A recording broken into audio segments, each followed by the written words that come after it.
महबूब फरमाते हैं क़यामत के दिन अल्लाह तबारक व तआला एक गुनाहगार के बारे में जन्नत का फैसला फरमा देगा। वो गुनाहगार ना रब के करम पर रो पड़ेगा और हाथ बांध के अर्ज करेगा, मौला मैं तो जानता हूँ मैं क्या हूँ, ऐसी कौन सी मेरी नेकी थी कि तूने मुझे बख्श दिया।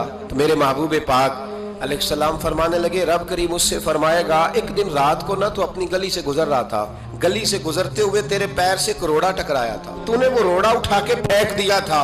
क्यों फेंका था?